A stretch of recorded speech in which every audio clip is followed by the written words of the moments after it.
senselessly due to gun violence. Tonight, we'll have an opportunity to listen to a dynamic panel of community leaders from Philadelphia as well as from Pittsburgh area as they discuss their important work around community violence prevention, strategies, successes, challenges, even gaps, which is some opportunity for us to discuss what we need to do next, and as well as generating some ideas on what are our next possibilities. What do we need to do next in order to prevent and reduce more violence? This week, it was absolutely sobering as we reflected amongst the white flowers that were at the installation, and we were able to hear some of the stories of survivors who reflected on their loved ones. I couldn't help myself, and I hope you as well, but think, what are some of our next steps to prevent these deaths, as I already mentioned? Many of these people didn't have a chance to fully live or self-actualize. Too many lives cut short, gone too soon. We can certainly do more. As the number of gun deaths continue to climb, it's imperative for us to take time to pause, think, and ask those on the front lines who are often the responders or those service providers who are scrambling to help find shelter for displaced families in the middle of the night. These are the leaders that we need to hear from, to get a pulse check, to simply ask, what is working? What do you think we need to do next? How can we help? Or even more, how do we change systems and build communities upon equity and equality for all? Perhaps the violence will reduce if everyone has the same opportunities. Just a thought. Often we leave vital voices out of conversations, including our youth voices, who should be present as we make these decisions around policies and programs. Their voices matter, and their perspectives can often shape our trajectory of what we should do next. I'm honored to have two dynamic leading youth advocates join us this evening and share their spoken word pieces, giving voice to their thoughts on how gun violence has impacted their communities. We do have two changes to the program in which we will provide you all copies of the program just in a few moments. One of our panelists, Mr. Stanley from the Black Male Community Council, was unable to join us tonight, but he is here with us in spirit. He is a soldier on the front line, so we absolutely honor him in his continuous work. Our other youth advocate, Mr. Ant Brown, suffered a family emergency, death in his family on yesterday. So he was unable to be with us tonight, but we send our thoughts and prayers with him and his family as he deals with another loss, coupled with some other suicides that he'd experienced of other family members weeks before. So he's going through a lot at this time, so please keep him in your thoughts and prayers. Now, without further ado, I would like for us to kick off our evening and hear a few words from our leading lady at Giffords, former Congresswoman Gabby Giffords, as she shares a few remarks through a video recording. These are scary times. Racism, sexism, lies, violence, coronavirus. It's time to stand up for what's right. It's time for courage. We must do something. We must stop gun violence. Protect our children, our future, let them lead the way. Make our country a safer place, a better place. Do you have the courage to fight? Please join your voice with mine. Thank you very much. We always appreciate our leading lady, Giffords' leading lady. Former Congresswoman Gabby Giffords was present with us earlier this week, visiting the memorial and providing some remarks during a press conference. She always reminds the team at Giffords to fight for what is right, whether it's common sense gun laws or, from the video, fight for what's right in communities, for our children and for our future. Everyone deserves that, not just those who live in certain zip codes or on certain sides of town, but everyone. Now, I will turn our program over to Miss Erica Atwood, who is another leading lady here in Philadelphia, Senior Director of the Office for Violence Prevention, to share a few opening remarks. I will say one thing before Miss Erica comes forth. Wanted to let you all know, in virtual world as well as here physically in the building, that here at Giffords we are absolutely mindful of the COVID, situation that's going on in the indoor mask. So I want to let you all know that all of those who are present with us tonight has had to show proof of vaccination. All of us on the panel did receive testing, as well as we were all vaccinated. So we will occasionally remove our masks so that you can hear us clearly, but we will put our masks back on to ensure you all safety. But we have walked through some safety precautions to make sure everyone here is okay. All right, so I'm now going to turn over to Miss Erica Atwood.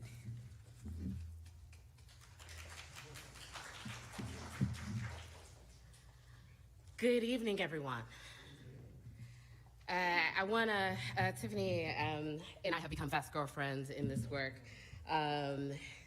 exchanging late night emails and text messages and calls of, what the? It's an honor and a privilege to be with you here in this room and for those of you who are joining us online.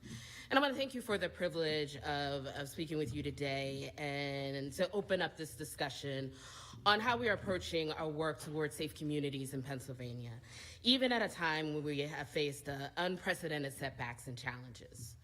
As a Black woman, rooted in community and faith, this comprehensive work of violence reduction has become more than personal to me.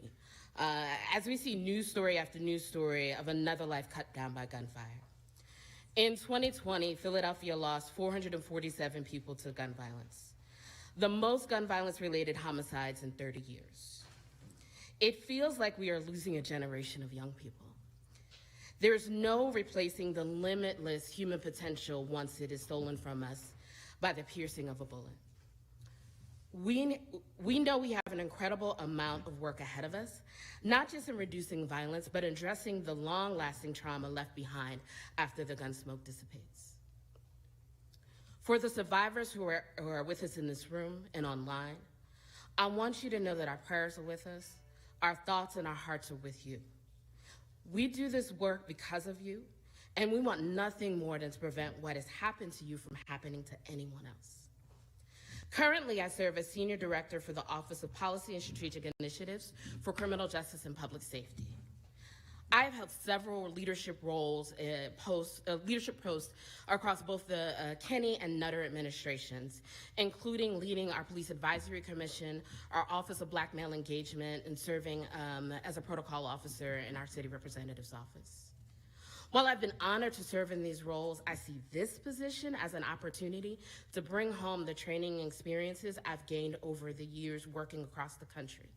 This is hard work, and I am focused on the value of our communities and the beauty of our people who make up Philadelphia. The Philadelphia Roadmap to Safer Communities is our comprehensive strategic action plan that guides us with this work. Today, I'd like to talk to you a little bit about how we've updated that plan and how we are implementing our violence reduction efforts. When the administration reorganized my office to the Criminal Justice and Public Safety Cluster last November, we fall within the managing directors. They did so to better unify our violence reduction efforts across government, pouring from every angle perspectives for solutions and on every aspect of these challenges. The roadmap can't just belong to the Office of Violence Prevention. We have to democratize our efforts to stop the hemorrhaging and eradicate the root causes of violence in our communities. Holistic solutions are paramount to our success, and the work of the Office of Violence Prevention cannot be done in the most beneficial ways without our communities, without understanding how our city is reforming our criminal justice system, which has contributed to decades of inequity, injustice, and deep-seated mistrust in our Black and brown neighborhoods. Beyond reforming the system, we have to support those who have been trapped in it for years, if not generations. It is why our work to support returning citizens with opportunities and resources through our Office of Reentry Partnerships exists. They are our family members, our neighborhoods, and our friends.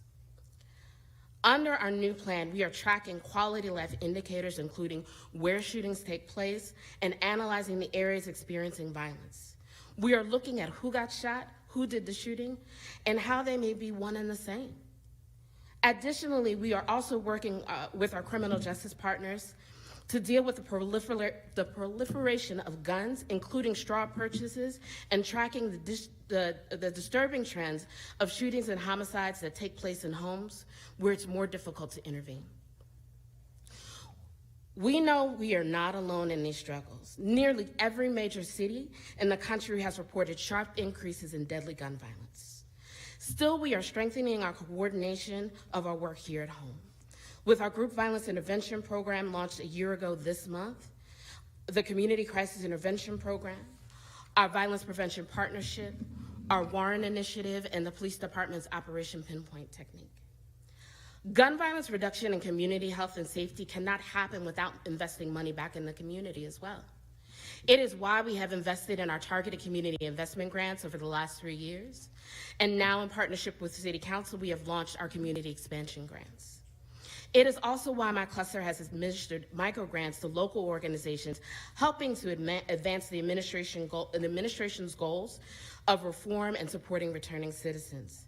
These grants were issued through our Office of Criminal Justice and our Office of Reentry Partnerships. And because we know the history of institutional racism in our city, along with the devastating aftermath of mass incarceration, we are applying the nearly $3 million received from the MacArthur Foundation Safety and Justice Challenge to further reduce racial disparities in our jails, work towards a cure for our over-reliance on a punitive system, and find alternatives to restitution for those who are no longer a danger to society. We know much of the problem stems from free-flowing tide of illegal guns in our city, and those with criminal backgrounds who are prohibited from having access to firearms. And while we need state lawmakers to enact meaningful gun reforms to allow cities and counties to enact our own regulations, we are not shying away from our responsibilities to protect the safety and health of our residents. Gun violence is a symptom, not the root cause. It is a symptom of generations of divestments from Black and brown neighborhoods. Violence is a malignancy that must be immediately removed, but still we must work together to heal our neighborhoods so we can enjoy the freedom of remission of the cancer of oppression. The measures we are looking to make in our communities to make our communities free from harm must be sustained. Our neighborhoods should be filled with hope and promise, not gun castings and unfulfilled dreams. Investing in the safety of all Philadelphians, even in a time of scarcity, is our priority. We are focused on reducing violence and bringing services to the most vulnerable communities. I look forward to tonight's dialogue and our continued work together. Thank you.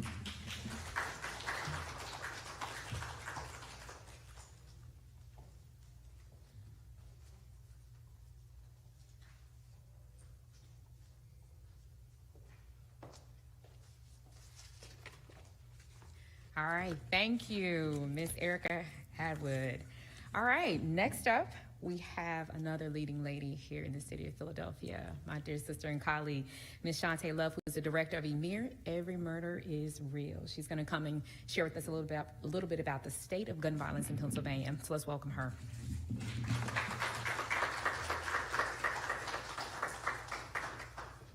Hello to my colleagues, to my brothers and sisters that's in this movement.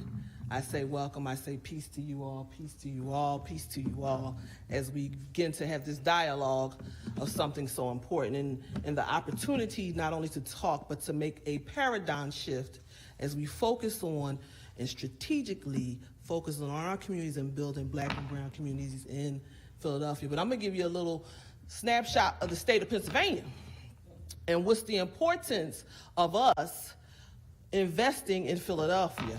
Because the state of Pennsylvania and because Pennsylvania is so violent, these numbers will let you realize and let you push to promoting the empowerment of people and investing in the spirit of people because it's life-saving. And so in Pennsylvania, first let me thank you all to my sister who invited me. I appreciate it. To my other sister, Ms. Spite, thank you, my sister, because we are all in this movement together. And anyone that I forget, and my new sister here. Hallelujah.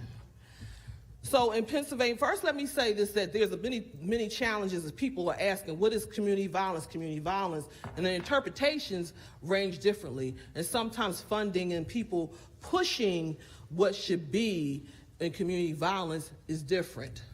And so it depends on what lens you are from and where you are doing in the body of work you do, you may see community violence in different ways. So I'm going to tell you what one of my colleagues from UGMA, which is closer to my passion of what we see community violence is the exposure to intentional acts of interpersonal violence committed in public areas by individuals who are not intimately related to the victim. Acts of community violence include, but are not limited to, riots, snipers, attacks, gang wars, drive-by shootings, bullying, workplace assaults, terrorist attacks, torture, bombings, war, ethnic cleansing, and widespread sexual, physical, and emotional abuse. And so that's what people consider as community violence.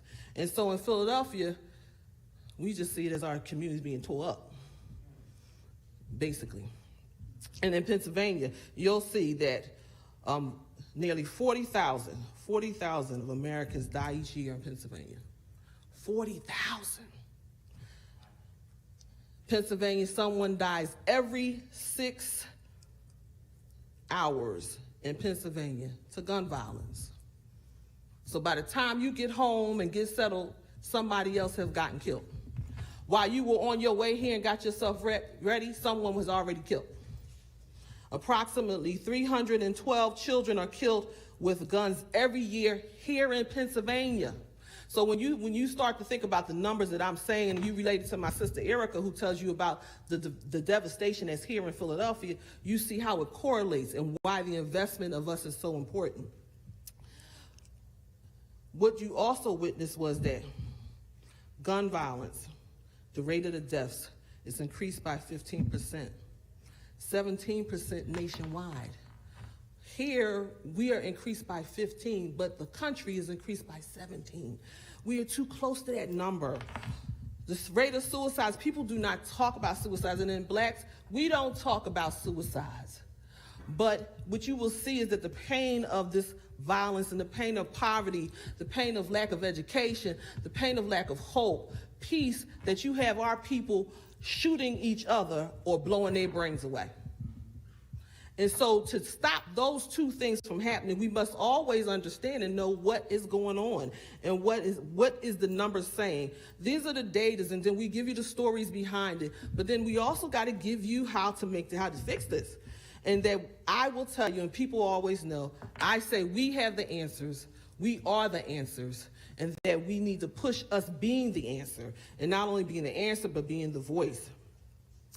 So, in Pennsylvania, 62% of gun deaths are suicide. 35% are homicides.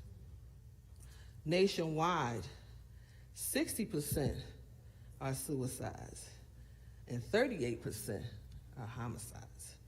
Do you see how we are so important in that number, in those numbers that we make up? This is not fair. This is not right.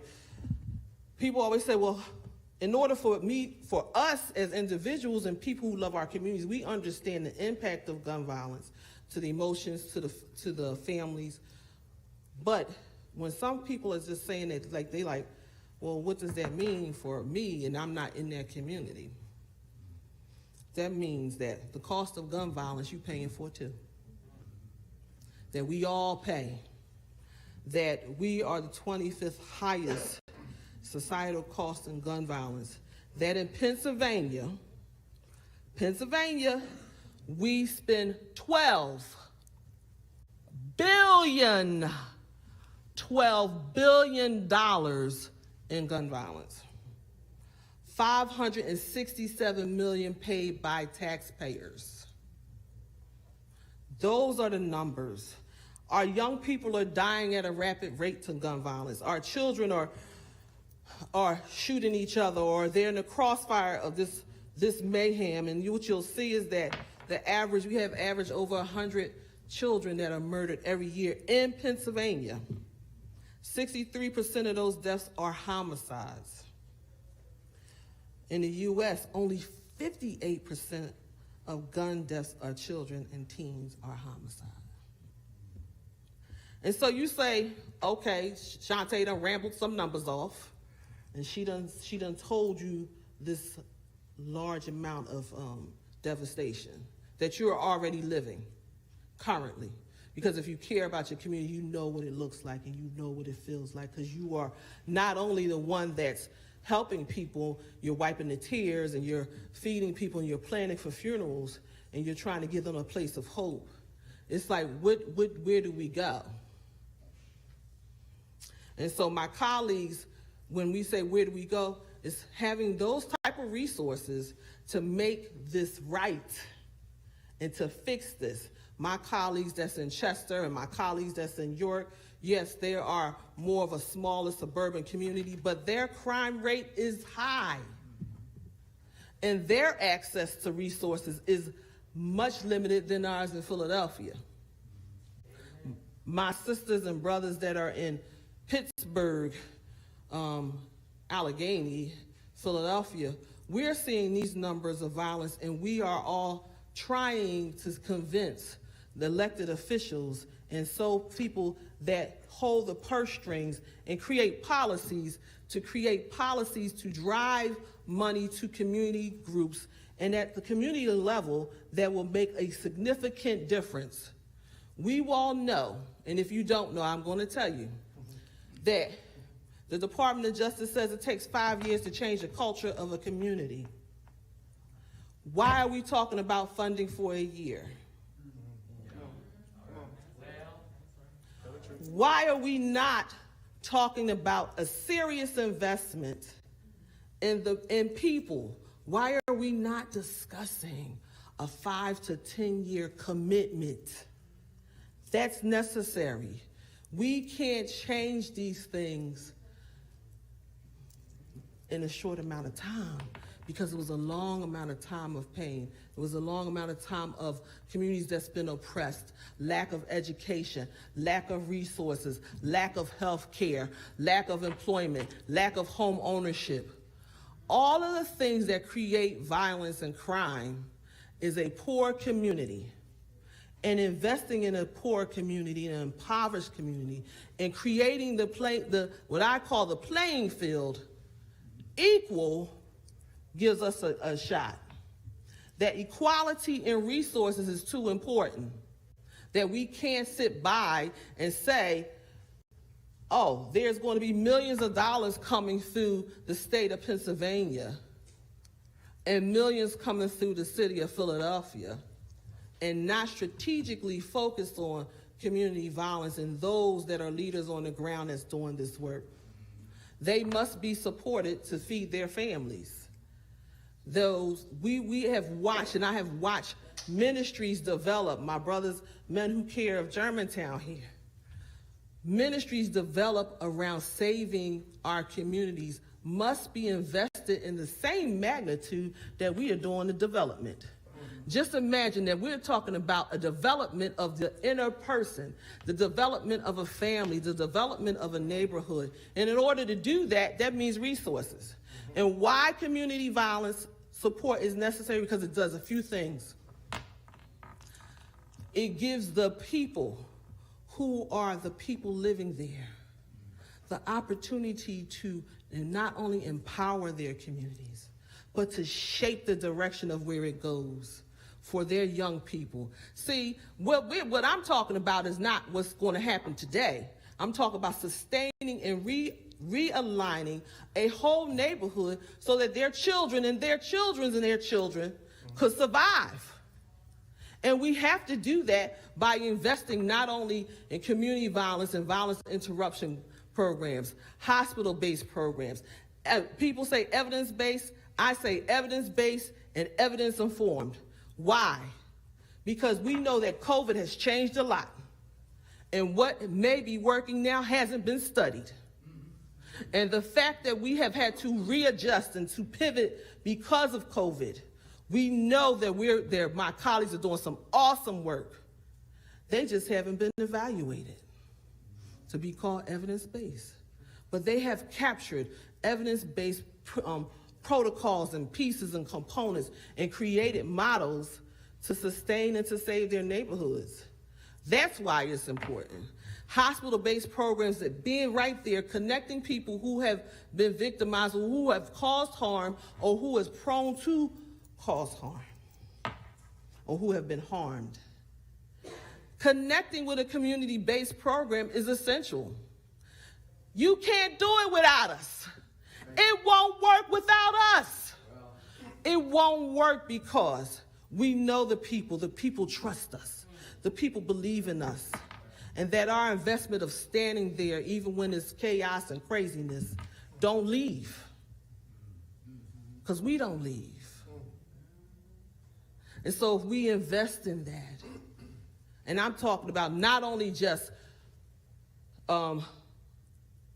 political and financial dollars, legislation dollars, I'm talking about corporations, I'm talking about faith-based, I'm talking about different institutions, foundations, that we all come together to fix this, because we can fix this.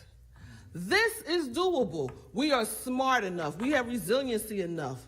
But the resiliency band on a community that's been ripped to pieces and we don't invest in recovery is a moral issue we got to address. And we got to demand differently. And we got to press to be different. We're getting 30, my Senator Haywood, and I forgot who else pushed for $30 million to come through Pennsylvania. That is great, but we need that and some. We need that and more. We need that. That's good for a year, maybe 2 years. But what can we do and commit from 5 to 10 years? What can we do this? Because my goal at Emir Healing Center, that stands for Every Murder is Real, which is also my brother's name who was gunned down, 1997, is to put me out of business. I should not have to expand. We should not have to grow. We should not be having this conversation on doing the right thing and investing in communities that we know that will stop this. The moral issue, the man and the humane side should tell you this is the right thing to do. And that I am not going to stop until we do that right thing. And that when we do the right thing and you peel back the layers of why we're not doing it, we get to address the racist issues that is the heart, that has been the heartbeat of the United States, and fix it.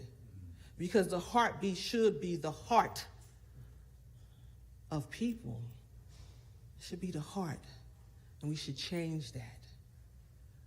And we can do that together. Thank you, everyone.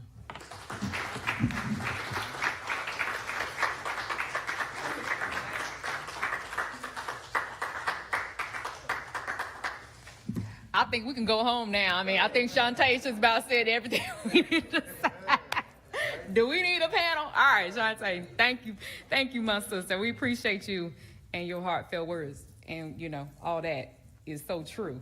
All right, so we're gonna have our young people come forward. So I'm going to now introduce to you all the wonderful Miss Sydney Brown. She is Philadelphia's 2020 Youth Poet Laureate. So Miss Sydney, please come forth and share with us one of your pieces.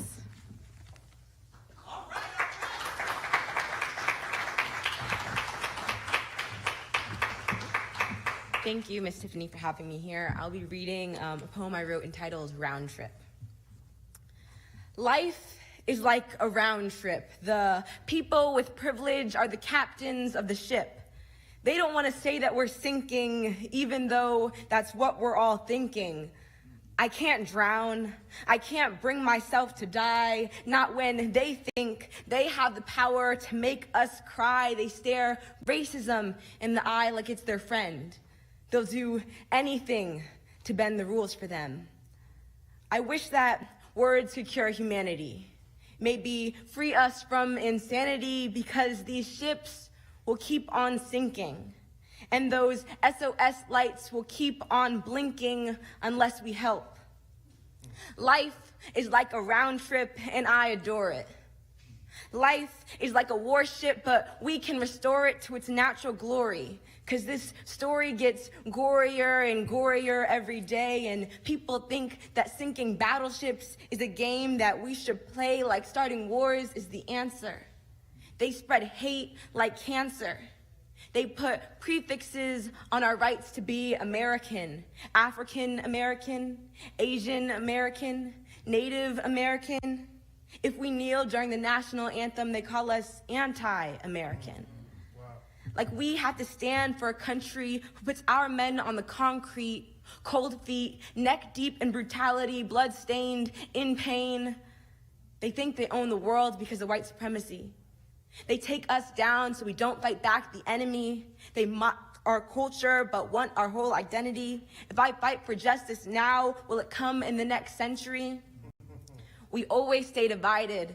It's like we all decided equality wasn't worth fighting for. This injustice disgusts me. It's impossible to ignore. Thank you.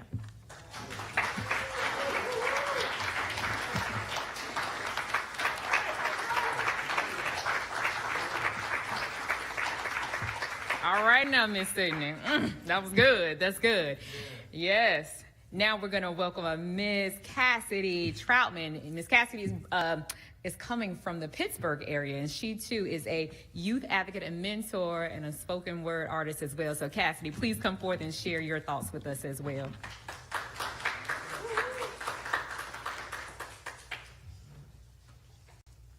Okay. Hello, everyone. I'm Cassidy Troutman, and I'm from Pittsburgh, PA.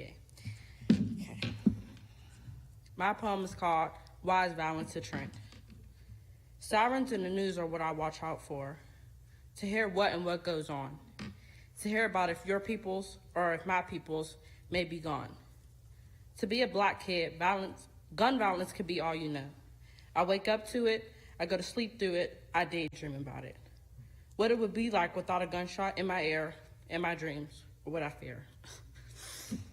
I feel the tears rolling down my face. I ask God to give me his grace. As I look up to the sky, I ask God not to let one more die. Not a cousin, not a sister, not a brother, to be victimized by another.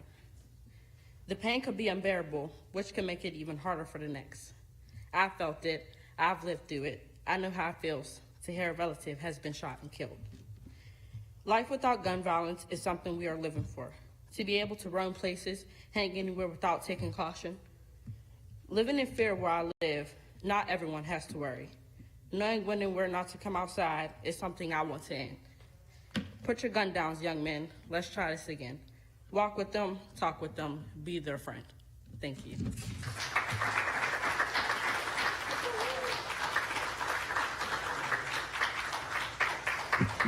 Thank you, Miss Cassidy and Miss Sydney. Yes, let's not forget the youth. The youth have power in words that we need to listen to because this impacts them just as much as it impacts us. And one of the things I had mentioned earlier, and I talked to our coalition folks who are here, Pennsylvania Violence Intervention Prevention Coalition, just the power of our youth. I think oftentimes when we go to policy tables and we make decisions, we are leaving them out. Let's strive not to do that moving forward. So we're going to transition now to our panel. I'm going to ask my sister Shantae to join me on stage, and we're going to introduce our wonderful dynamic panelists so you know who they are, and we're going to have some conversation more about the work that they do, and as I mentioned earlier, some of the strategies and solutions. And then I want to call attention to an aspect of our program with the community Q&A. At the appropriate time, I'm going to invite you all. There's 2 microphones here in the center. Please come forth and share some questions or reflections that you have based on what we speak about on the panel, okay? So, all right, I'm going to join my panelists on stage.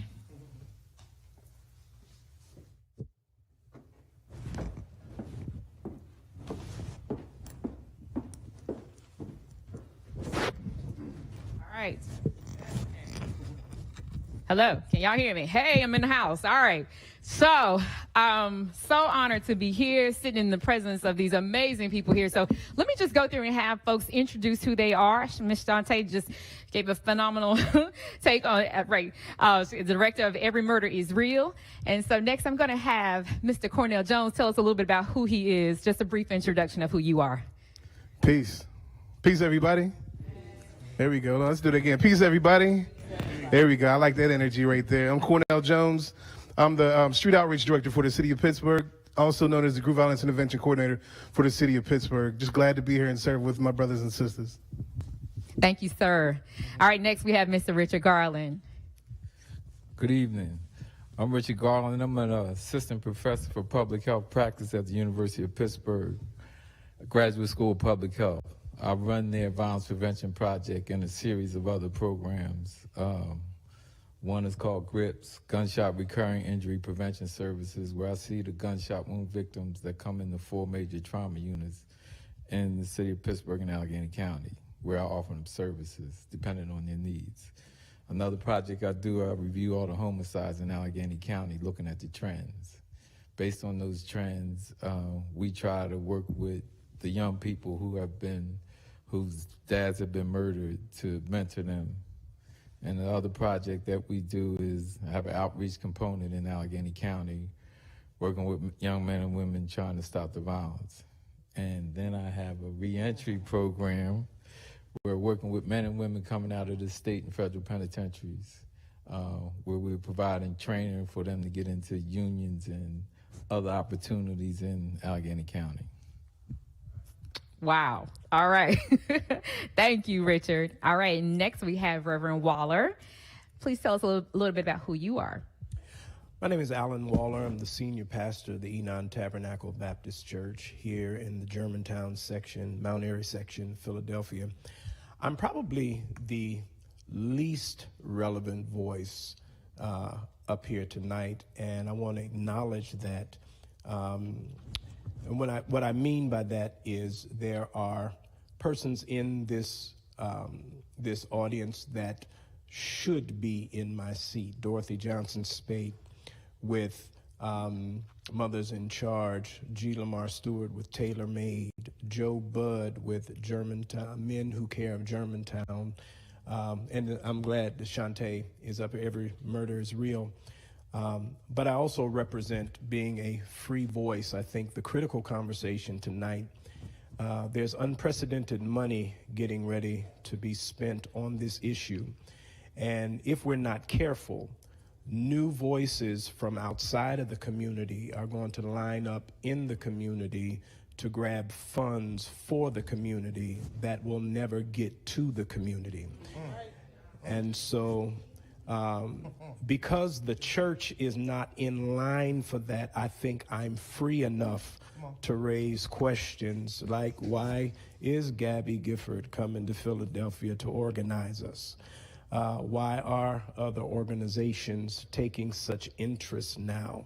And while we celebrate it, what is historically true about helping black people all the way back to Africa is that those who would seek to help us will come in, get rid of the leadership that exists, replace it with new, kinder leadership towards majority culture, and invest that and not help.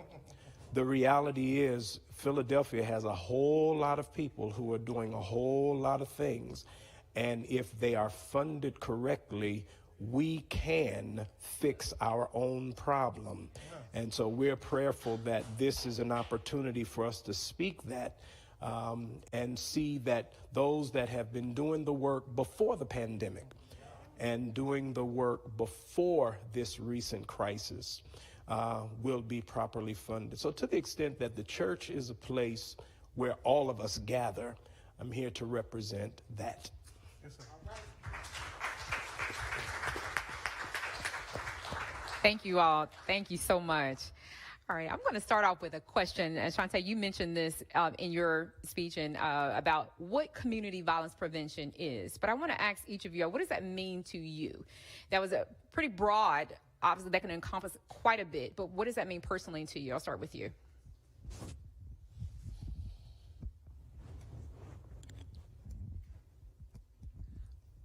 Well, for me, I said some of the definition, but what it means is not people only causing harm to each other. The violent part, the violence for me, is the neglect of our communities. To me, that's a violent act that's intentional. The lack of proper education, that's intentional. To me, that's violence to me, because you are trying to brew this remedy and this thing of violence in this community that you could capitalize on. And so you have people who are responding to their conditions. And that's what community violence is to me. It's more than people just hurting and killing one another. The root of it is what we address. And to me, the root of it is community violence, and that's poverty, and that's the lack of education, the lack of those things. Thank you. I'm going to open that question up to anyone else. Anyone else feel just a personal, connection to what community violence means to you that wasn't shared already? So I'd add, and I appreciate that, sis. I'd add even a place where there's a lack of love for self. Lack of love for self, a lack of knowing who I am, knowing what I come from, having mentors that are the kings and queens. Instead, it's the cat who's locked up right now. And just really changing mindsets to really let people be free indeed. And with that, I think the challenge of, my prayer is to see a place of peace where young, it sounds like I'm about to get my Martin on, but a place where young people could be kids, where grandma can come outside and actually be in a place where people could actually be able to live free from the traumas of life that are being, from the setups of life too. I'll even put that in there too. One of the things that has devastated all our communities, and you can't forget the drugs that impact a lot of the violence that goes on in our community, right? It's no secret why it's in the African American community the way it is. And when we talk about, when I always talk about what's going on in the hood, right? I always say, and I can get a gun in the hood before I can get a meal. That's an issue. That's an issue. And until we really start addressing that, when we talk about what the sister was saying earlier, economic development, housing, all those things are important in changing the culture in our communities. Absolutely. Yeah. Reverend Waller, any other additional comments for you? Community violence is the physical manifestation of the internalized oppression that our people have experienced. Hurt people hurt people. We've been hurt, and now we are hurting. And so it shares in different ways, but it fundamentally is the outgrowth of the trauma that we have experienced in this country. Absolutely. And one other additional piece I'm going to add on to there, I couldn't help but, when Shantae gave her definition earlier, of us looking at what's happening within the home, my background and roots was working in domestic violence, working as a therapist, right? And just working with home and just seeing the trauma and the pain. And when that is not dealt with, how that spills over into the streets, right? And so what happens when our kids see home life that's destructive? They go out in the streets, right? What happens there? Or even I had a young client who I will never forget the story. She's dealing with domestic violence at home. And then she goes out, and in their community at that time, I'm from North Carolina, if y'all didn't catch my accent before, but out in the streets, nothing for her to see dead bodies, right? Wow, look how complex that trauma and that pain is, right? And if that isn't dealt with, what does that look like down the road? So thank you all for sharing that. You all already pretty much touched on this, but is there anything else you want to add to this question? What are some of the reasons why this exists? I know we have kind of touched a little bit on the poverty and maybe some of the maybe loss of identity, knowing who we are, but anything else we can talk about, some of the reasons, maybe some of the systemic reasons as to why community violence occurs in the first place? Because I don't think that sometimes a lot of people understand why. They look at the TV, look at media, they look at news stories like, why is this community, But let's talk about some of the systemic reasons behind that. So I'll start with this one right here. I was blessed to still have worked with both sides, the victims and offenders. And I've worked with some of the best geniuses in the penitentiary that really, I can honestly say, have mentored me, to be effective in the community. And when I was the pastor in the penitentiary, I realized that like when you see a snowball and you roll it gets bigger and bigger. But way back here, something happened where it had to start. You see the big situation. You see the big thing, the situation of the person who's the shooter now. But way back here, a lot of times there's been trauma. And a lot of times those traumas, when I was ministering and counseling a lot of geniuses, a lot of the things that they did, they had done to them. And what people didn't understand is that built up through the years. And a lot of times that person who ended up killing somebody killed somebody who looked like the person that molested them. That killed somebody who tried to oppress them in some type of way, and it triggered something and made them think about some of those things. So there's a lot of things that people don't understand, the pains and the cries and the tears of not having food. I remember one of my old heads that Richard knows, he told me that, I started robbing people because my younger brothers and sisters couldn't eat. So I became a stick-up man because mom was locked up. Dad wasn't around, so I had to make sure my kids started eating. And he ended up doing 40-some years in the penitentiary. You know what I mean? So there's a lot of things that have been set up, systematic type things that have been set up. There's a lot of issues, and there's a lot of lack of supports for those geniuses once they come out, which is a whole nother story. Because they're looking for chances and opportunities, but they're looking for a village that's going to take them and love on them and help them to be able to be the geniuses that they could be, the kings and queens they're called to be. Well said. Anyone else have any thoughts on some of the systemic reasons as to why community violence exists? After you. And I think we're all saying the same thing, and that is there is a intentional neglect. There's an intention, and it manifests itself with underfunding, lack of real political power, lack of public-private investment. And whenever you ghettoize people, you ultimately are going to have all of these different expressions. I often use as an example, and I'm not coming against charter schools, but please hear this concept. We'll often say public schools don't work and so forth. However, if you look in a suburb where it's properly funded, so here in Philadelphia, why are there no charter schools in Lower Merion? They don't need them. And they know why. I mean, and again, I don't want to offend, but have you in the history of white people and black people ever heard of them having a good idea that they just let us have and they not keep for themselves? Wow. If it was such a good idea, not in the history of our relatedness have they ever said, here's a good idea, y'all keep it and we won't use it. It doesn't happen. The reason we have it is because it's a credible approach to an underfunded system. And that we keep doing credible approaches, and at this point we're saying we're tired of that. We want real funding, real attention, and we want to reshuffle the deck. And until that happens, we'll continue to see different expressions of violence. Yes.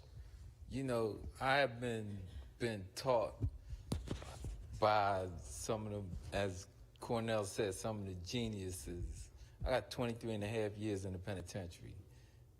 It's the men that I left behind who got me on this mission to save our children, but there's a whole lot of dudes that I left behind those walls. I'm a supporter of the MOVE organization, and because of my affiliation with them, part of my stipulation for parole was I don't come back to Philadelphia. That's why I'm in Pittsburgh. But I've been blessed to be able to work with young people in the community.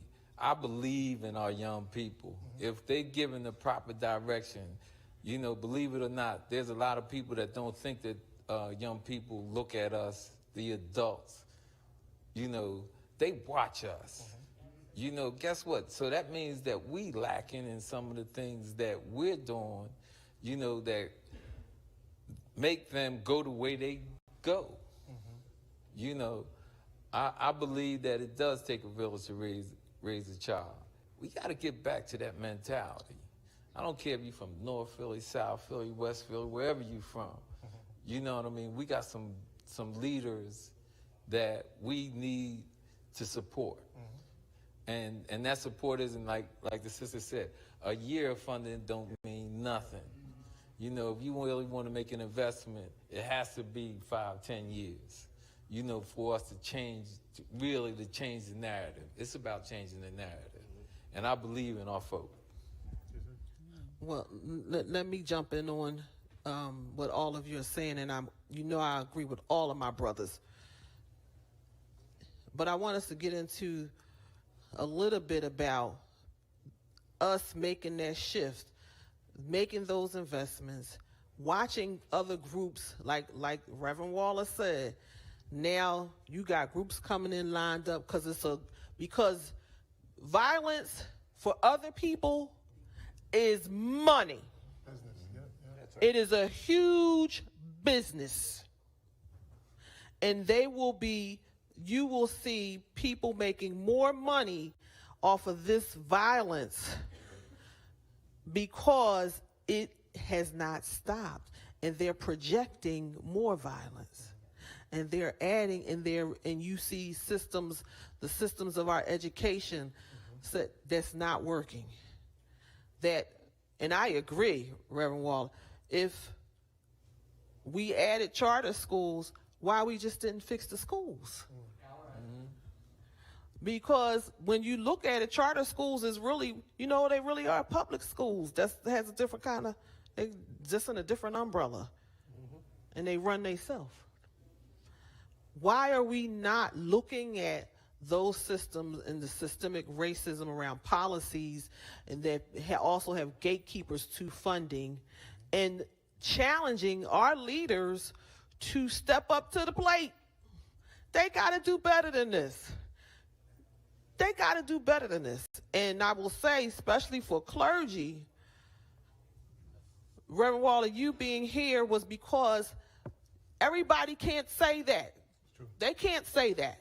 They can't say what you say, because you have people in different positions that want to say things, but they too afraid they're going to lose their money.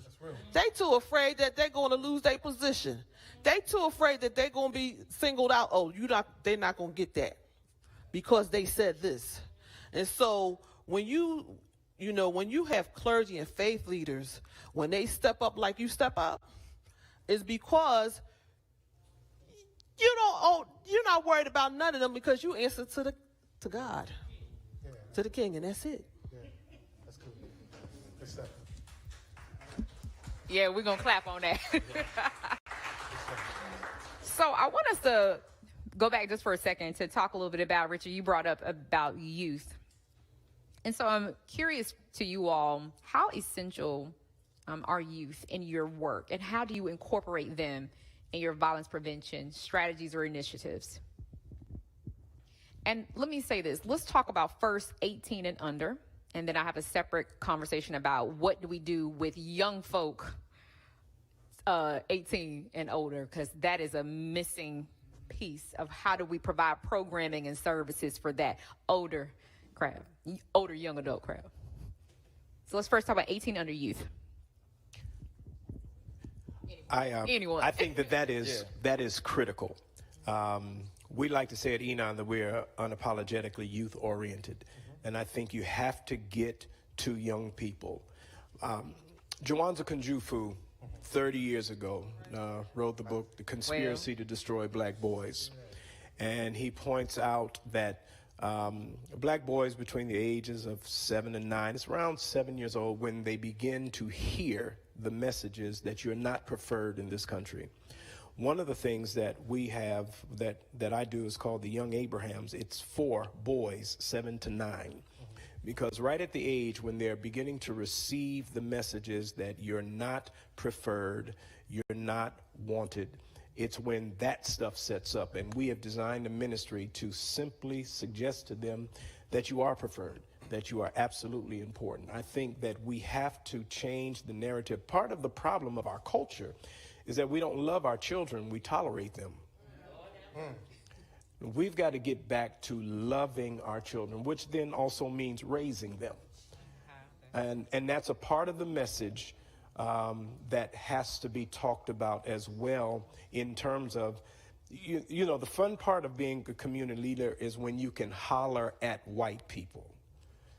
The hard part is when we got to talk to ourselves. And you get a lot of accolades when you point at what people are doing to us. The other side of it is we've got to go back to some of the old landmarks, and that is parenting. That is investing in young people. That is being at your daughter's play when she's only a daffodil and you got to wait 4 hours until she comes on the stage, and then and that has to be enough. And I say that to say the sports programs that we have, everything that is focused on young people, we believe that the Lord gave us the Temple University Stadium to build our church, not for the church, but for the backyard. We have a football field, we have a baseball field, we have a track, and all of that is what we believe the Lord gave it to us, because at some point we have to recognize it's one thing to fix broken branches, it's another thing to plant new trees. And we're focusing on planting new trees. That's it, and that's a word. Uh-huh. So just thinking about, you know, you'll hear me use village a lot because I'm a big believer in us being a village. Some of my village members in the outreach that we do, you know, I'm blessed to have 3 amazing outreach teams, and Reverend Smith told me to give you a shout out too. From the Peacemakers, but like my outreach teams, every single person that's there, from I say the big mama, to the coaches, to the cheerleading coach, to the teachers and everyone, every single person that's there somehow is tied into the youth. So what I'm doing is what we're doing as a team is we're finding those people who are strategically placed in their gifting, in my pastor word, in their gifting, to be able to help them to work together in their lanes, to be able to work with the young people so they can see that they're a part of this movement. Through history, young people have been leaders in movements. You know what I mean? In the movement that's going on right now, it's the young people that are stirring it up. That are. So my thing is, we bring out the whole mindset of, you know, how free do you want to be? You know, how do we take this to another level to work with the young people to say, be the change that you've been talking about? You know what I mean? Be the change in the things that, and as some of us older, seasoned, you know, people are helping them to sort of give them strategies, give them techniques on how to speak to the state rep or the mayor and things, how to present these type of things, and you know what I mean, how to go into the schools and how to talk to your principals and to be able to get things, you know, in a way that you're able to be effective. And it takes me back to the old school, you know, power to the people. You know what I mean, mentality, and just to be able to help sort of transform some of the communities that we're serving. I've realized that if you deal with just strictly the people my age, you're not going to get anywhere. But if you're dealing with the people who are with the people on a regular basis, who love on them, who even mentor their peers, you're going to be able to help transform the community. Thank you. That's it. Well, and I want to say that when you're working with young people and looking at the trauma that they've been exposed to and that they're exhibiting, that it's important that they have a voice in their own recovery, because there is a process that them being youth-led and adult-supported allows them to grow and groom and to manifest to what I would say God wants them to be. What we have seen is the dilution of parenthood, because parenthood has been diluted, and raising our families has changed and shifted due to circumstances. We all know what that is, but we have to be able to, as a people and as a family, to say we can regain and reshape and begin what family is, because family always was supportive, always helped to push and create greatness. It also was the strength. And I believe that for our people, that the level of pain that they have experienced without any relief, that they are in a place where they can't see future and they can't see hope. And when you can't see that, you can't love your baby to set and love your baby to greatness. And you can't handle the emotional part of the struggle of life because it's been so much. And I believe when you're working with young people, that focusing on young people not only builds them up, but it also is a ripple effect. They share with each other what greatness is. And that if we don't get them connected to, they're going to connect to this group or this gang. If we don't shift that where they say being on this way is the best gang that you're going to hang with and help them creating something, we're going to be in this same cycle. And that takes all of us. And that takes us not only getting to their heart, but building the spirit of young people, building their spirit up, not breaking them, because they've witnessed the breaking of their spirits and the breaking of their friends and the breaking of their family too much.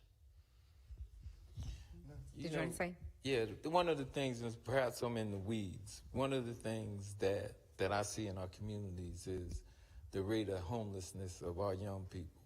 When we came up, or when I came up, we had to be home before the lights. When the lights came on in the evening, you better be home, right? Despite what is the stuff that we got into. I see so many homeless kids, 13 and 14 years old, they do what they got to do in order to survive. That's a forgotten population. People don't even want to look at them. Where they staying under bridges at night, being abused. We really have to focus on that population. I mean, there's young people that I can talk to, like, I need you to get out the streets, and they say, well, you're going to give me money to feed my brother and sister tonight. What about tomorrow? I got to do what I got to do. That's a reality. A lot of us don't want to look at that, and sometimes that frustrates me, when we talk about our young people and the position that our young people are in. These are some of the only things that they can do. Why are the penitentiaries full with young people right now? Right now in Pittsburgh, they just closed a juvenile institution for delinquent youth. So that means that they're going to start sending kids from Pittsburgh to all these different counties. And we know how the racist guards are and people are, they don't look like them. They talking crazy to them. We gotta, on all fronts, everything that everybody has said, we gotta be more forceful in talking for our youth and for our families. Can I say something too? Yeah, Jack. It's important to know, and I think people don't realize this, with a lot of the traumas that our young people are going through on a regular basis, the things that we end up seeing them doing, a lot of them are high when they're doing these things.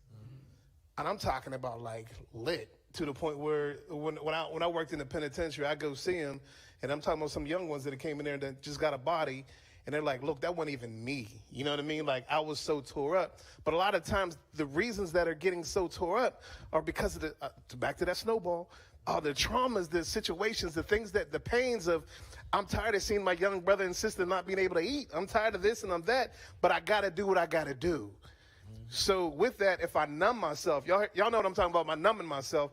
If I numb myself, I could do I'm numbing myself, and now I can pull out a pistol and an AR and start shooting at somebody, because everyone and their mom is talking about me on social media right now, saying I gotta do something like this. So I gotta be this soldier, I gotta be this man, I gotta be this cat that everyone looks up to, because I'm tired of people picking on me. I'm gonna numb myself and I'm gonna handle my business. So a lot of these type of situations that we're seeing on a regular basis are because of pain. And that's another thing, and Pastor, that's why I'm so glad you're here, because that's another piece that I believe, me being a faith person, that's another piece that the faith community got to get in the mix on a regular basis, of that helping people with, I believe in deliverance, that's me, I didn't see it. Let me stop. But I didn't see it. I didn't see the power that comes out.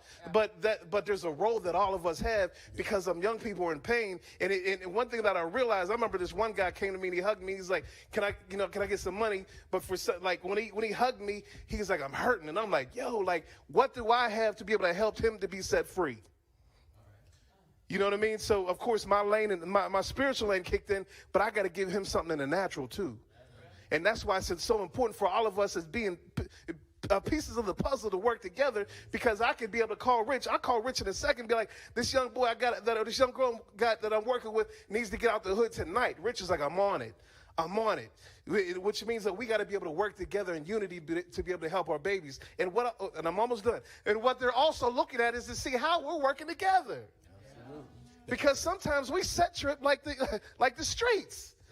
Especially when this money's coming. I done seen people sell their soul over this money right now. So it's important for us to set the standard and be who God's called us to be, because our babies are watching and the communities need to be able to be at a point where we can wrap our arms and let them know that you can be who you being called to be.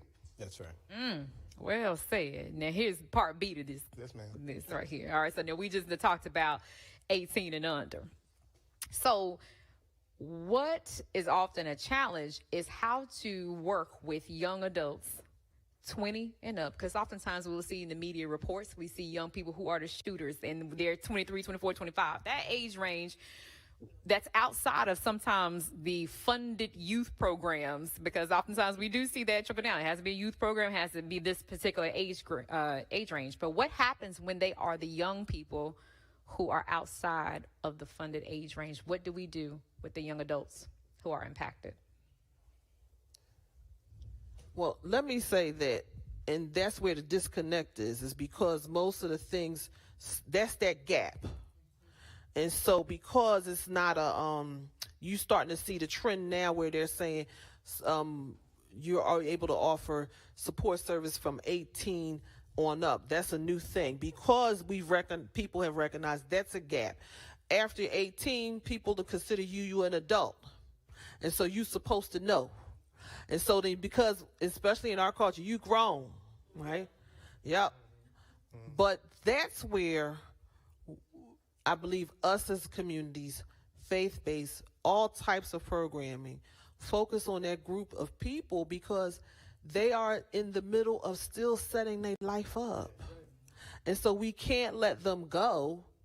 We still have to, they still need to be connected to mentors. They still need to be connected to people that inspire them. They still need to be connected to folks and other people that are doing things that they desire to do. Because what I see is that it's that particular group that, and the majority, not all of them, that don't have a mentor or don't have an adult that's helping them move forward in their dreams. And so if we don't help them move forward in their dreams, then they're trying to figure it out. And I don't want us to be so hard where it's like it's impossible. It is possible. But we do need to attach to them.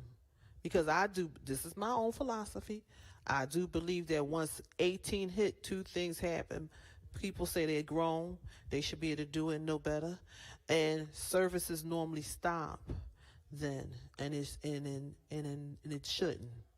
It shouldn't stop. One thing I have to admit is I don't know, and that's why somebody needs to be on this panel that's from that age group. But what I do know that does not work is trying to be a young adult. What I found, my experience is that I'm 57 years old. Somebody 23 doesn't need me acting 23. What they do need is me being 57 and conversant. They need to aspire to get here. And so part of ministry, as I understand it, is to stay in my lane, but also make aging and getting here look like something that it's worth doing. Yes, sir.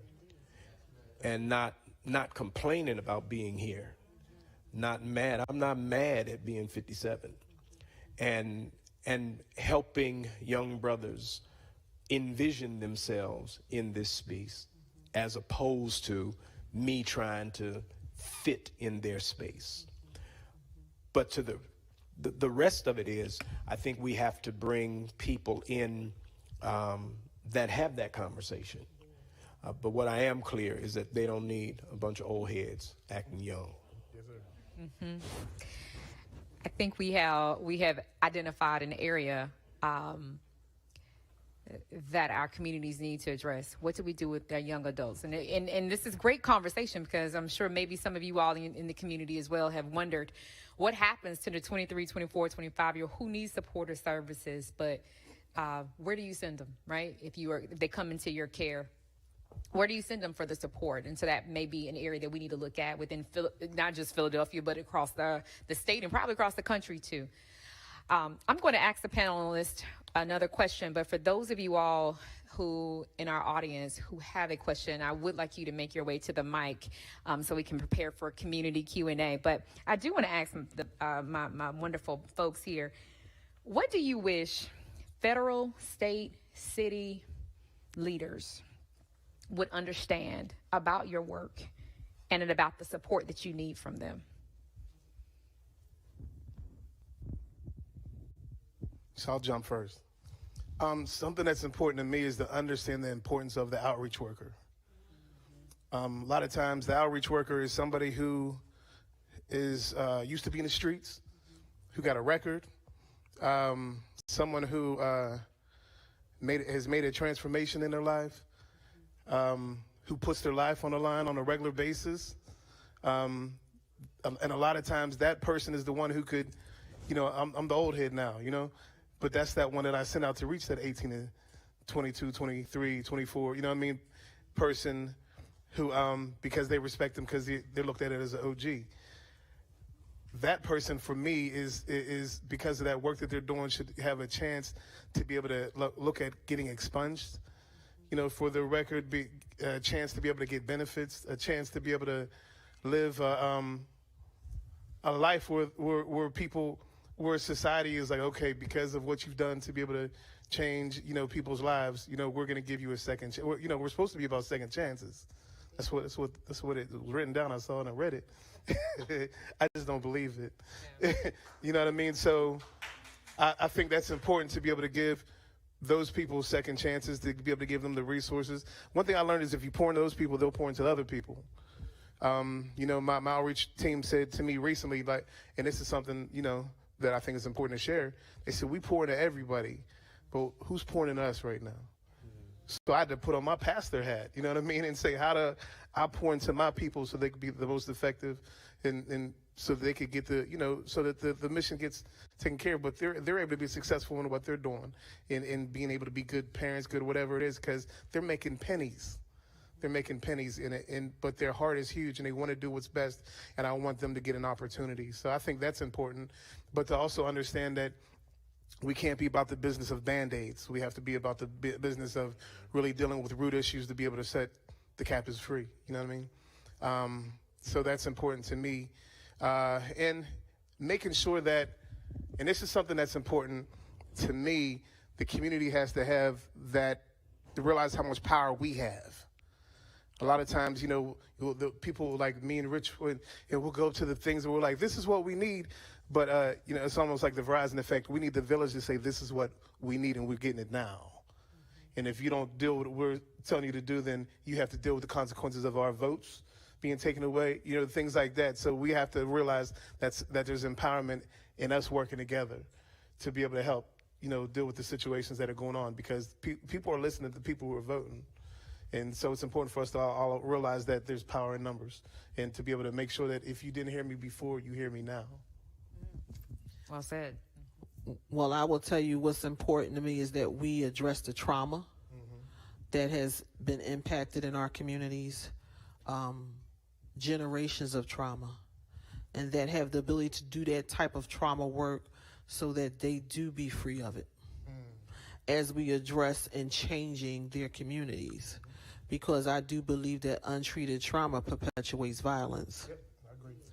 and not only dealing with the trauma on a comprehensive, continuing way, but also investing dollars in an equitable way, the distribution of it, that it makes sense and that it's fair. And that's important to me, because we can pass a lot of legislation and a lot of bills, but by the time it hits the community level, it's a penny, if it comes at all. Then it doesn't make sense. And so those are the things that's important to me, is dealing with the trauma. You know, I agree with dealing with the trauma, and that's one of the things that is hardest to deal with. I gotta keep it 100. I'm sorry, but with the population that we work with on a daily basis, there's plenty of opportunities. Folks ain't taking advantage of those opportunities. And I believe that opportunities is one of the ways that we can change a whole lot of things. I mean, I know some of the biggest entrepreneurs, right? That's making it the wrong way. You know what I mean? If we can, like, I'm always talking about flipping the script, okay? I'm going to the problem for the solution, making them part of the solution where they used to be part of the problem, and it's something that can be done, because they are some of the ones that got so much juice that they can flip somebody else to making them do the right thing. Now, I know people will say, man, that's crazy, but in order to you got to start somewhere. And this is the change that we need, and everybody don't want to work,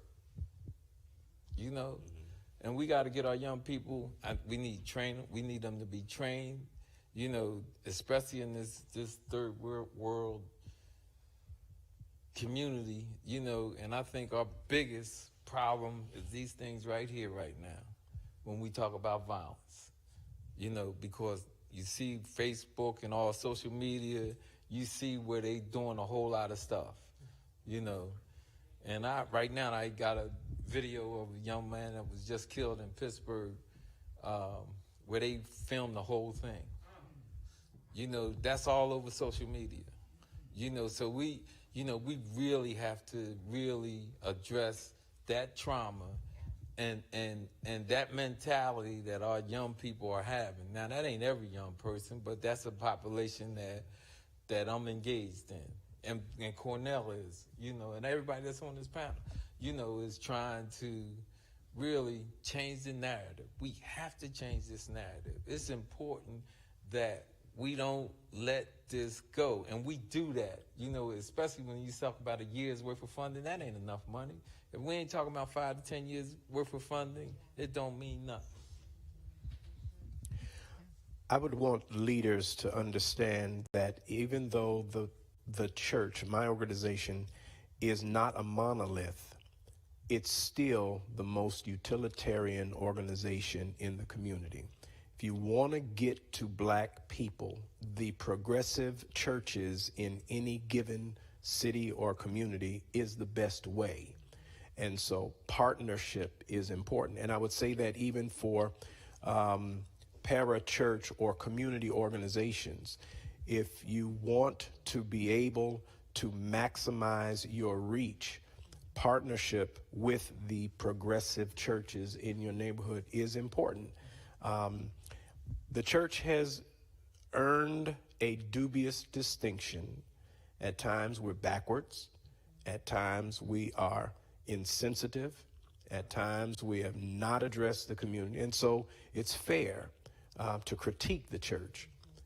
But at the end of the day, when you look here in Philadelphia, when it was time for the Black Doctors Consortium to address the issue of COVID-19, it started at the church. And we could just keep going back for whether we're talking about testing, it's the church. Dorothy Spate and all the work she's been doing with Mothers in Charge.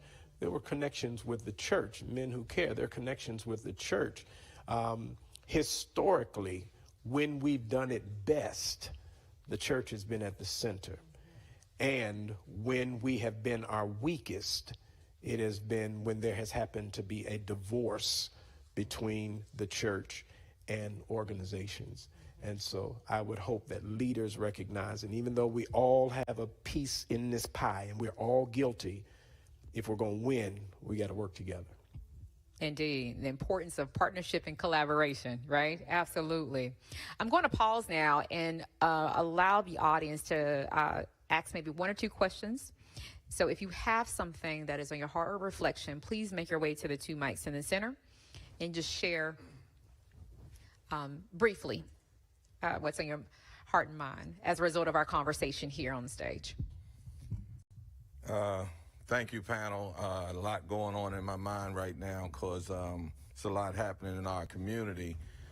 I just heard on the news a 14-year-old boy was murdered over in Willingboro, I think it was, and then another 14-year-old was shot in Philadelphia. It doesn't seem like it's enough outrage surrounding the murders in our communities, and I think we're in an emergency situation right now, and we need to treat it as such, and we're not treating it as an emergency.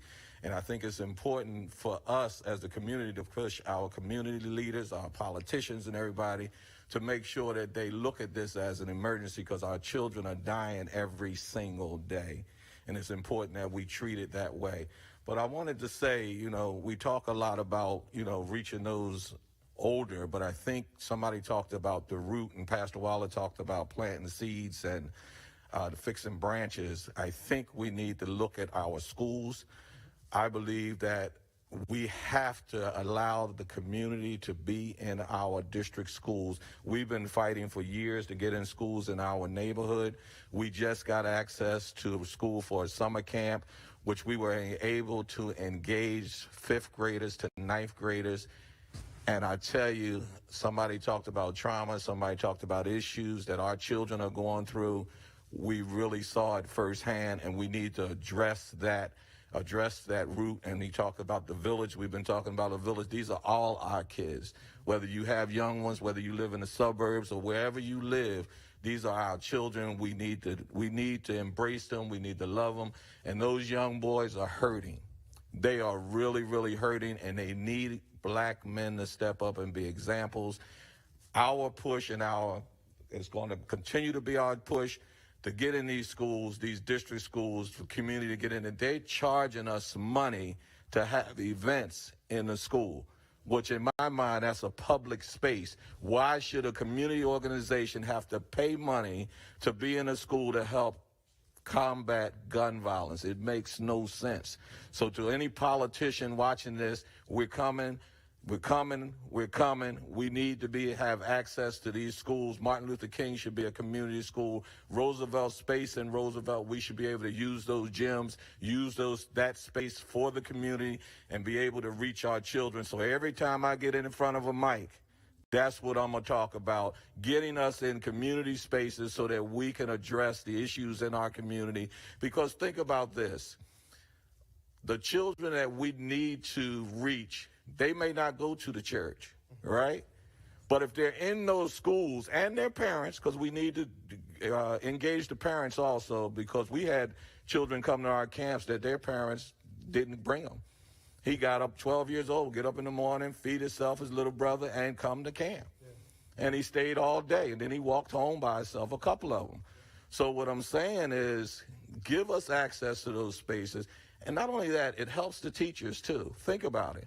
We're in the schools as advocates for the parents, the teachers, and the students. Because when little boo-boo act up in school and we see it, we can go to the parent and say, no, that teacher not lying on him.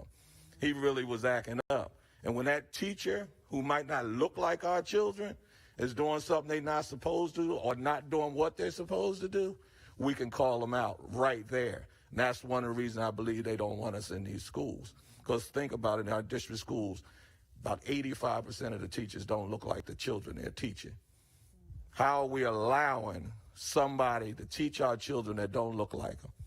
We need to stop it. We need to get engaged.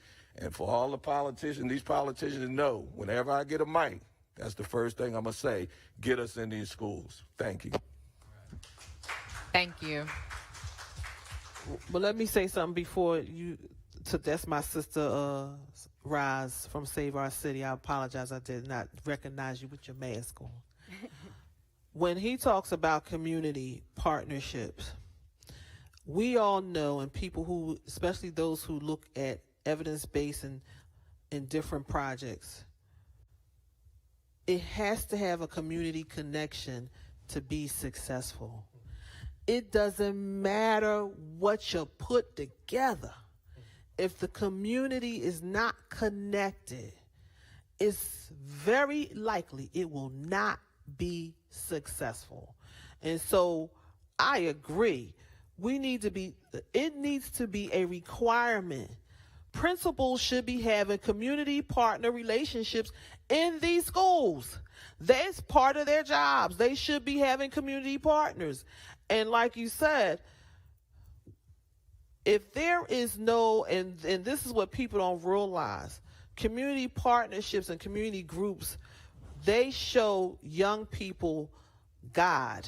If they're not in church, they witness God in those community groups. So they understand and they see this is what God may appear, because they may not walk in the church, but if they see have someone that exhibits that, then they will gravitate when they're ready to whatever place of faith they're seeking, because they have experienced God most likely in a community space. That's it. Hi, everybody. I'm Roz with Operation Saver City.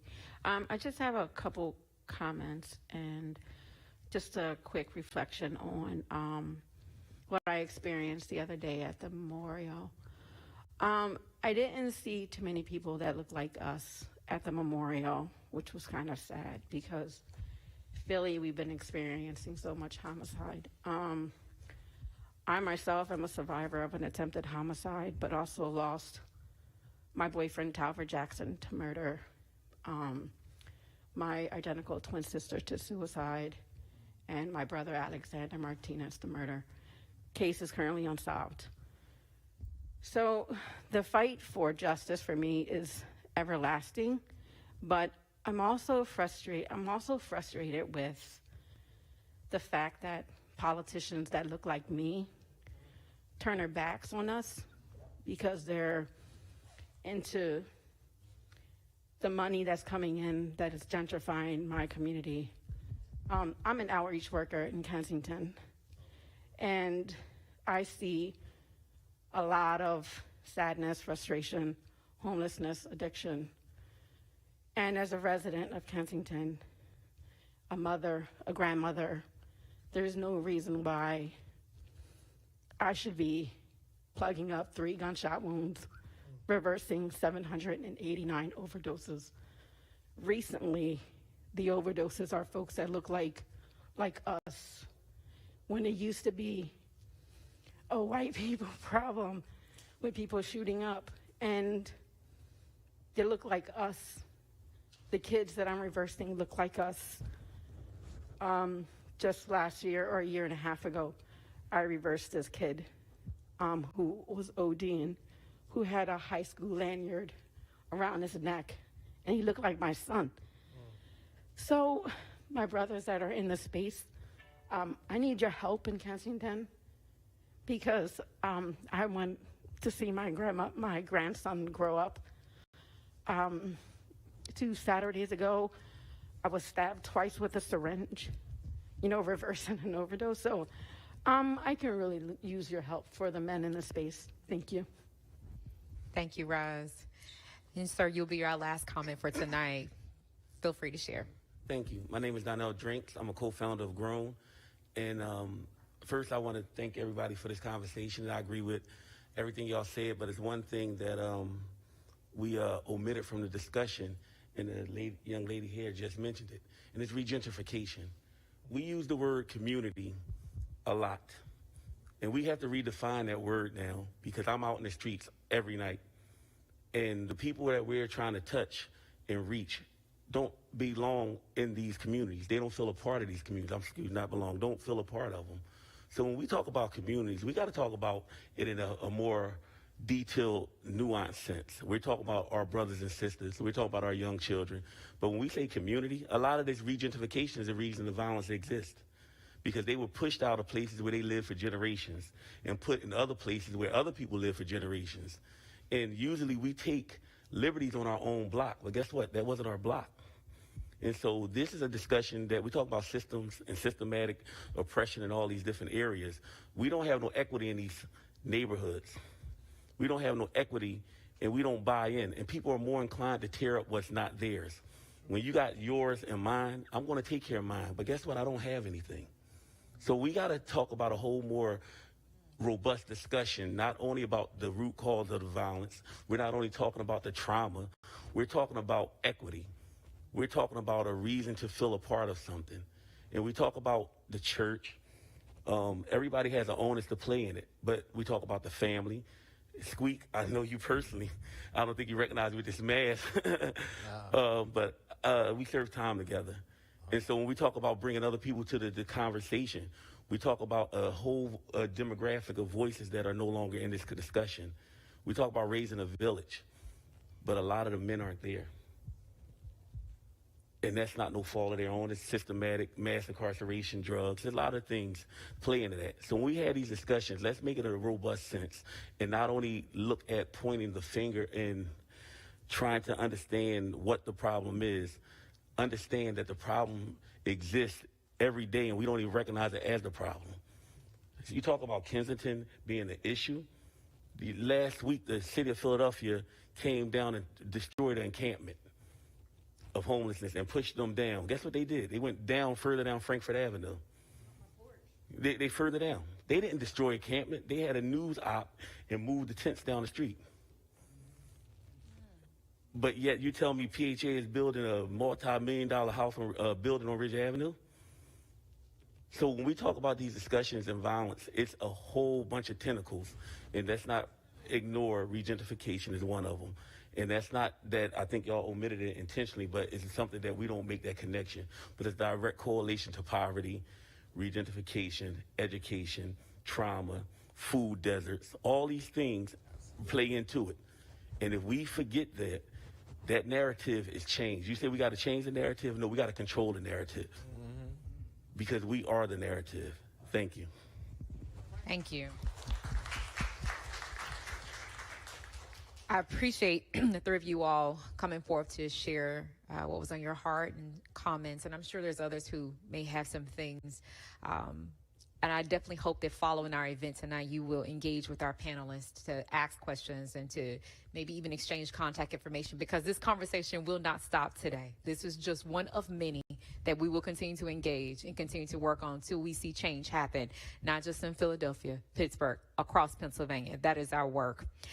I want to say this as I ask Ms. Dorothy, Dr. Dorothy Spike Johnson, to come forth to give us some closing remarks. I will first want to have you all, my panelists here, to share any last thoughts from anything that we have discussed today, anything that you can do to inspire hope, to talk about what are our next steps, anything along last thoughts as we wrap up tonight's conversation.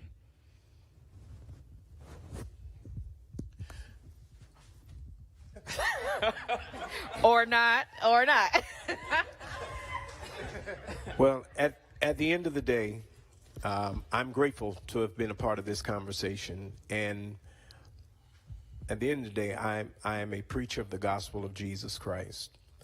Jesus addressed the issue of violence, but he addressed impulse and not instrumentality.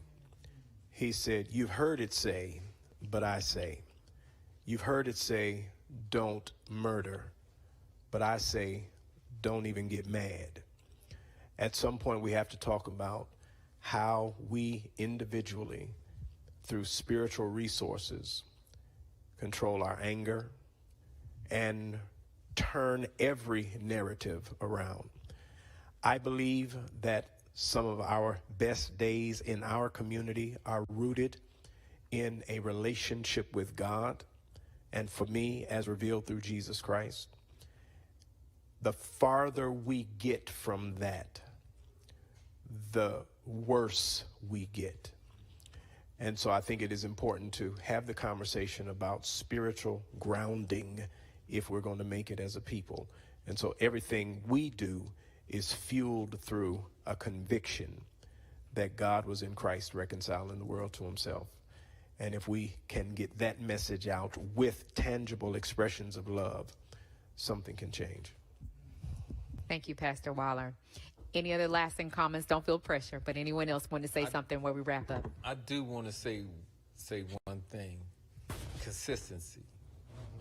That's one thing that we have to do. We have to be consistent. You know, young and old are looking at our work. You know, if you're not consistent, you can't be no fair weather friends. This ain't something that's going to be going tomorrow. You jump up today, say, yeah, I want to do this. And like those organizations that they ain't going to last long. Right. You know, they trying to, but we still going to be in the fight regardless. You know, so we have to stay consistent. Pastor Waller said earlier today, when we were getting checked out, I guess you could say, for our COVID stuff, he said, so what's the next step? What are we doing now? And I love the fact that his mindset was, this isn't just a conversation, this is a mission. This is a journey. This is a journey right here. So I'm one who's really excited because now I just met my new sister right here, and I just met new people in the crowd, and I met my brothers from back here, and now we're in the poem. You know, I remember when I was a kid, I used to go to conferences, and I'm like, yo, like, now I know people from across the state that when I go there, we could kick it, and I can meet their crews, and we could be able to build resources, and your resources can help my resources, and we could be able to change the world. You know what I mean? So now we're able to pull resources together that we've been blessed to, you know, even Pastor, I mentioned to him earlier about who I needed to connect with in the city of Pittsburgh. He's like, let's go. You know what I mean? So we're seeing the fruit already happening right now. So this isn't just about conversation. This is about verbs. This is about action. So I'm excited about that. And I just really want to say that as we invest in the spirit of people, that we do all of those things. We invest in their spirit. We give them the place of hope. We help them manage their trauma. We stay connected. We create this paradigm shift.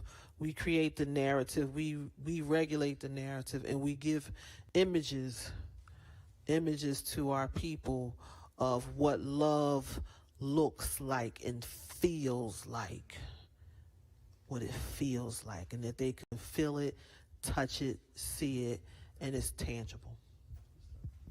Thank you. Please give my panelists a round of applause.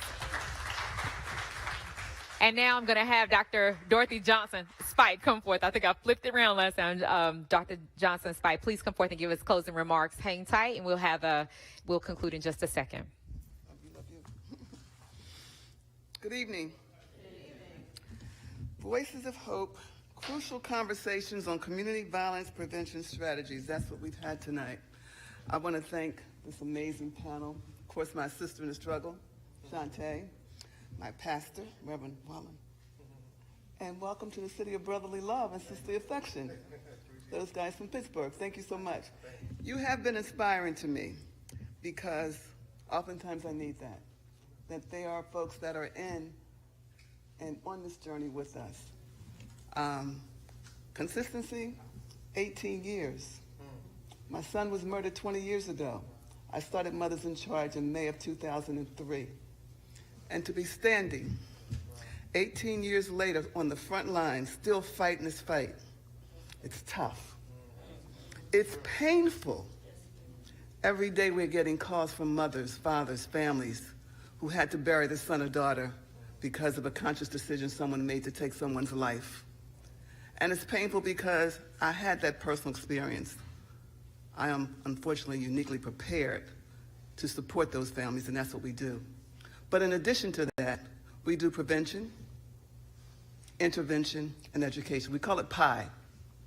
Because someone said to me in the beginning, why not just stay in your lane and do grief support?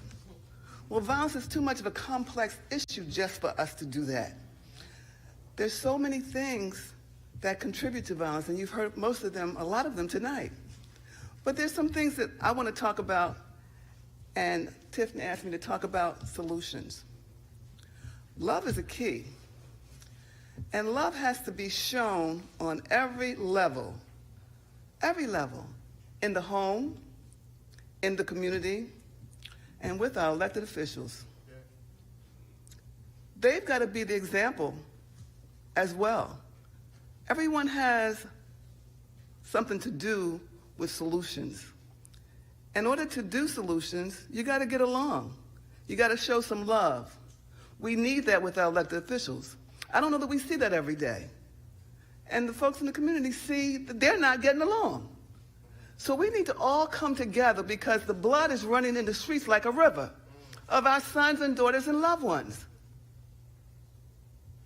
We're all responsible for that. If you're not a part of the solution, you're part of the problem. I want to thank everyone that's on the front lines. I want to thank Roz, who every day gets up with limited resources and gets out there in Kensington and try to make somebody's life better.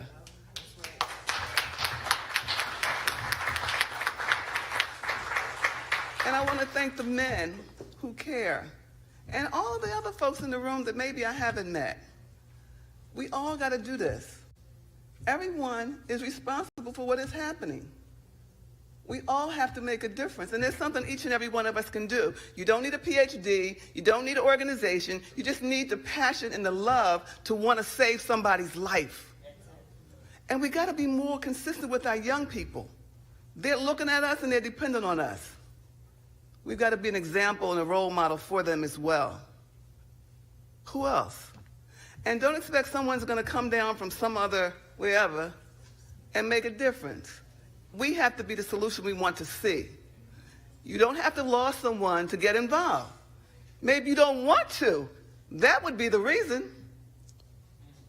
It's a pain that you never get over. Every day I live with the pain of having to bury my son 20 years ago. June 26th was his birthday. It was a painful, painful time because he should be here. He was a TSS worker at Pickle Middle School doing wonderful things with young people who had all kinds of behavior problems. That was what he did. Graduated from the University of Maryland Eastern Shore. Was following in my footsteps. We were going to hang on shingle and work with children at risk. He was going to go back to Lincoln and get his master's. I was going to get my doctoral degree because we wanted to make a difference in our community. But some angry person out of control who had all kinds of issues from the age of 16 because we had a chance to look at his criminal history record. 13 pages long, I'm going through it. Who was angry and out of control, killed my son over a parking space. But prior to that, in July, he killed Ruth Donnelly's son, a white woman who's my board, my friend, my sister. Her son was killed in July. My son was killed in December by the same person. People knew in the community when her son was killed. They used to see him walking his dog. So when Justin was murdered and I saw Ruth on Crime Stoppers, I went to her house. I said, I think I know what happened here. Because she said the person who killed her son ran from the crime scene with a pit bull running behind him. I knew that the person at that point, a month later, the person who killed my son raised pit bulls. So I went to her house and found out that the same person who killed Justin in July killed my son, colleague, in December. Ruth always says if somebody had came forward and people knew in the community, then maybe your son didn't have to die. None of our sons should have to die because of the violence, and we need to get more involved to make a difference to change that. And until we do that, we're all a part of the problem, and we will continue to see what happens. In 2001, it was my son. I don't want it to be yours next. Thank you. Thank you, Dr. Johnson-Spite. Miss Sydney's going to share a last selection with us.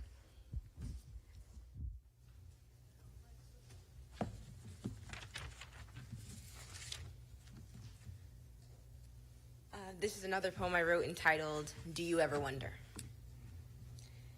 Do you ever wonder if it's gunshots or it's thunder? If someone's going 6 feet under or you just missed the lightning? I choose to believe it's thunder.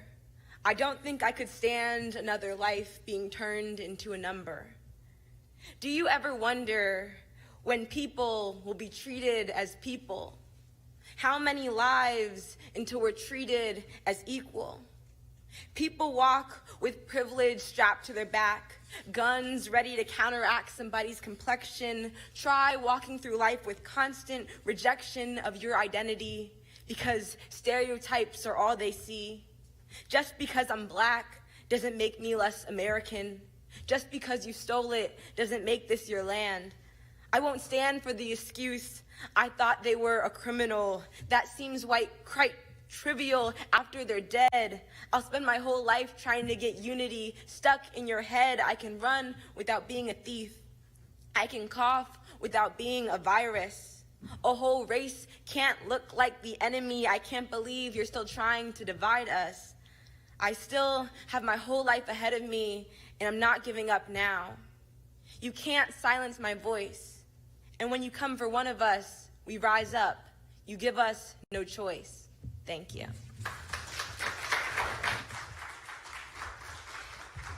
Thank you all so much. Just a few words and we are all dismissed. I hope tonight that there are some seeds planted with you all and new ideas and solutions formed on how you can advocate, how you can support communities impacted by violence. The world is waiting on you. Our communities are waiting on you to show up. Use your heart, your knowledge, your gifts and talents to particularly help Black and brown communities that are absolutely impacted by violence.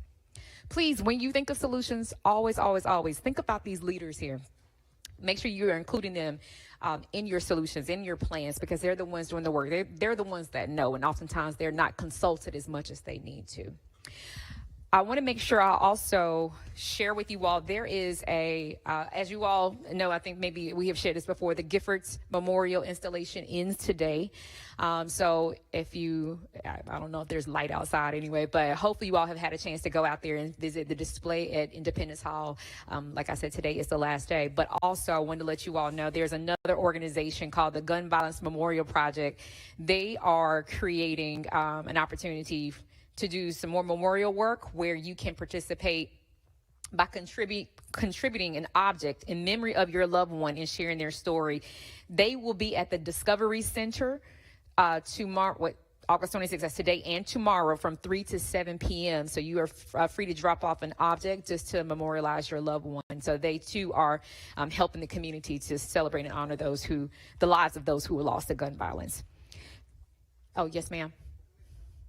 Oh, sure, yes. Yeah, come to the mic, please. Yeah. Mm-hmm. Dr. Johnson, just want to make one quick announcement. Yeah, we talked a lot about trauma tonight, and I just wanted to ask folks that if they know any women who've lost loved ones to violence, any women coming home from incarceration or women in recovery, that we're having a support dinner for women who've experienced trauma by Mothers in Charge.